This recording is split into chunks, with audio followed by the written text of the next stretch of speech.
मेरे मित्रों, नारद जी और आज चारों योगियों से कह रहे हैं, संत कुमारों से कह रहे हैं, हे सनक जी महाराज, चारों योगियों, मैं बड़ा उदास हूं, परेशान हूं। कि परेशान क्यों हो, बताइए, कारण बताइए। तब उन्होंने बताया कि मैं मृत्यु लोक पर गया था और मृत्यु लोक पर जब मैं गया तो मुझे बड़ा दुख हुआ। भाई भाई की नहीं मान रहा है, बेटा बाप की नहीं सुन रहा है।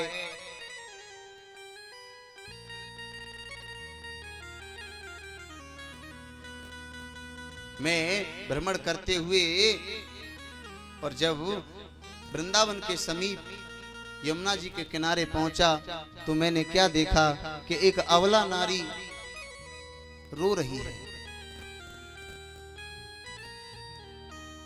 और उसकी मदद कोई नहीं कर रहा है।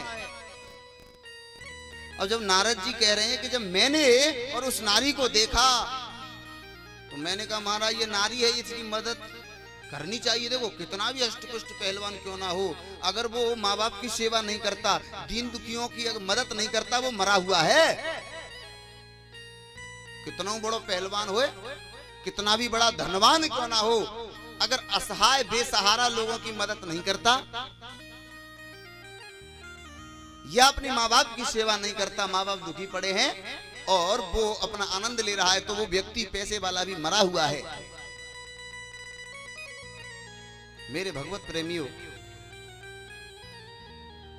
अब नारद जी ने विचार किया कि मैं ये स्त्री है और संतन को तो स्त्री से बहुत दूर रहना चाहिए। क्यों? एक कनक एक कामिनी,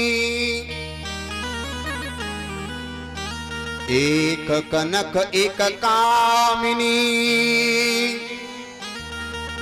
दोनों ही अपघाय, छुअत ही विष चढ़े, भैया चाकत ही मर जा।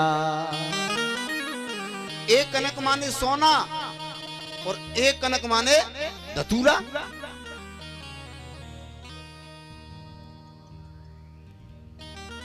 मेरे मित्रों, अब एक कनक एक कामनी, कामनी माने सुंदर, वैश्या प्रवृत्ति की। अगर धतूरा अगर खा लेगा तो मर जाएगा और कामनी की संगति करेगा तो फिर भी मरना है। इसीलिए एक कनक एक कामिनी,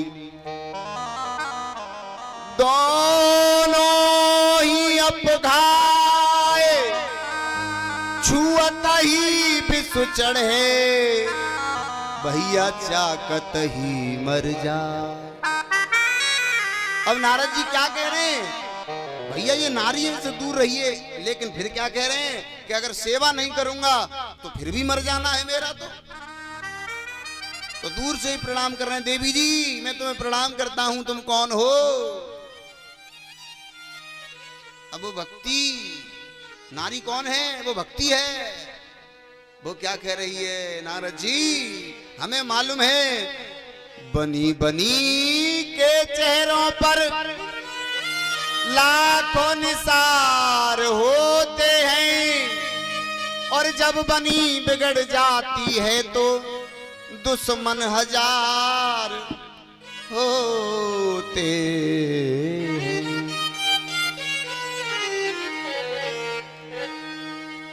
मैं दुखियारी हूं, मेरा नाम भक्ति है नारद जी, और मेरी आज कोई सहायता नहीं कर रहा है। नारद जी ने जाकर के कहा आप भक्ति हैं? देवी जी आप दुखी हैं, वो क्यों? तो भक्ति कह रही है प्रभु मेरे दो बेटे हैं ज्ञान और वैराग्य, तो मेरे बेटे वृद्ध हैं और मैं जवान हूं, तो दुनिया वाले ताना देते हैं, मुझे जीने नहीं देते कि मां तो जवान है और बेटे वृद्ध हैं। नारद जी मेरा दुख दूर कर दो, बड़ी कृपा होगी। तो नारद जी ने कहा ऐसे कैसे हो गया माता? तो भक्ति कह रही हैं मैंने द्रविड़ प्रदेश में जन्म लिया था, मैं कर्नाटक में बड़ी हो गई, फिर कर्नाटक को छोड़ करके मैं गुजरात में आ गई, तो गुजरात में मैं बूढ़ी हो गई। लेकिन धन्य है वृंदावन धाम, जब से मैं वृंदावन धाम में आई हूं तो मैं वृद्ध से भी और जवान हो गई साहब। वृंदावन में मैं जवान हो गई। क्यों? ब्रज 84 कोस में 4 गाम निज धाम, वृंदावन और मधुपुरी, बरसानो नंदगांव।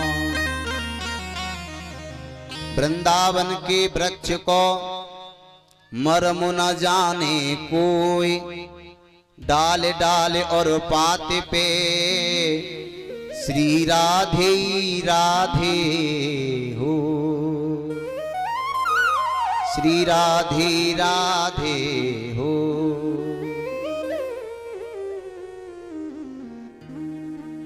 वृंदावन जाने को जी चाहता है। भैया भक्ति वृद्ध से जवान हो गई कैसे? अगर हमारी देखो पहले के जो संत महात्मा थे हजारों करोड़ों वर्ष तक और जीवित रहते थे, वो क्यों? क्योंकि वो तपस्या करते थे। गुरुदेव तपस्या के भाव से जीवित रहते थे। अच्छा पहले का इंसान भी काफी चलता था, आज का क्यों नहीं चल पा रहा है? क्योंकि भगवत नाम संकीर्तन को इंसान भूल चुका है। अगर आज भी यदि हम राधे राधे जपें, बाड़ी पे नाम राधे नाम का होगा, तो आज भी हमें 100 वर्ष तक कुछ भी नहीं हो सकता। लेकिन आजकल तो इंसान राधे राधे नहीं साहब, वो काली वाली आती है ना, श्रीमान जी बैठे हैं